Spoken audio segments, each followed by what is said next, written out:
Hi, I'm Kirill. Today we're going to look at lambda expressions. Where should we start? In general, this kind of expression exists in other languages as well. In JS, for example, we have arrow functions. Of course, they have their own specific use cases and features, but overall they're somewhat similar in format. Other languages also have arrow functions. Why do we need all these, not just arrow functions, but something like our lambda expressions, like we have in Python? When we write our usual simple functions, like adding one value to another, or multiplying basically, the simplest operations, why do we need to write a whole function for that? Why write def, write multiple lines? Why do we even need to handle it like that? We can write a lambda expression, which is small, simple, concise, and easier to read. Where do we start? In general, this is our function. Let's write our function. For example, let's say we have two numbers. We write return a plus b. What do we need to do next? We need to print, return our sum, pass the values here, right? Pass our values 1 and 2, 1 and 3, or even let it be 3, index.py. We call it, and we see our 4. You ask why write such a construction there, Dev? Why write this? Let's just write our sum, use lambda, write our parameters, separate them with a comma. We write a, b, then a colon, then a plus b. Done. We also output it and we see our 4 as well. This is convenient because we don't have to write our function with def. Why do we need to do this? I also haven't mentioned yet that when it comes to lambda functions, they fit nicely into the paradigm of functional programming. What functional features do we have in Python? Well, I think each of you knows functions like map, filter, and so on. From the perspective of our functional style, it's actually very convenient to work with lambda expressions in this way. Let's write, for example, some array. Here we'll have 1, 2, 4, 7. All right. Next, we need to iterate over all of this. We have our map. What do we pass in here? We pass in our x, multiplied by itself, raise each number to a power, and then pass our array here. All right. We return our value, new data, we print it, new data. Let's see what we get.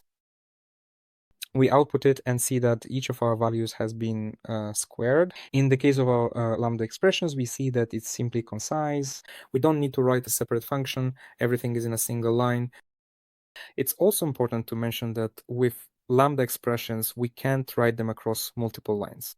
For example, if you have something complex with some side effects, requests, and things like that, in other words, if there are several lines and not just one operation, then lambda expressions definitely won't work for you. Lambda expressions are suitable for something small, something simple and concise, like in our cases with maps, filters, and things like that. Now let's look at an example with a filter. Well, it's exactly the same. Now, I'd like to promote my Telegram channel in the description. There you can find all the video announcements and additional information. There we hold various polls about which videos will be released, what we're working on, and maybe some additional activities that come up there. We sort all of that out there as well. You can submit your project for review, sign up for a mock interview, and things like that. So check out the description, go to my Telegram channel, and subscribe. Here's an example with our filter, only this time using our regular function. As you can see here, we have our regular function, we pass it in here, and we have to write several lines to define our function. Well, it's not exactly ideal, not exactly cool. You could actually write all of this in a single line. Now we'll see what it looks like with our lambda expressions. So here are our lambda expressions. You can see that instead of writing several lines and separate functions, we wrote everything in a single line. What are we doing here? We have our filter function. We're filtering, taking our x as input. Then we pass in our array of values. Each of our values is passed into x, compared by dividing by 2 to check if it's an even number. If it is, then we return true. If it's not, then it's not true. So we're doing something like this, true or false. And then we build our list based on whether the numbers are even. We can see that among the even numbers here, we have 2 and 20, and overall, it's pretty straightforward. So lambda expressions help us not only to simplify writing our regular simple one-line functions, but they also assist when working in a functional style with our maps, filters, reduces maps, filters, and reduces In other words, writing all of this in a single line is very convenient. Also, a lambda expression can have absolutely no arguments at all. For example, let's say we have some lambda d here, and we just return true. All right, we print our d, take a look, and see that what we get back is ta ta ta ta ta. What we get back here is a function, so we need to call it. That's not correct, not quite right. Now we see we have true, so that's basically it. We've covered lambda expressions. And if you want more videos specifically about Python, about certain functions or topics, subscribe to the channel, leave a like, and write your comments. Be sure to subscribe to the Telegram channel in the description.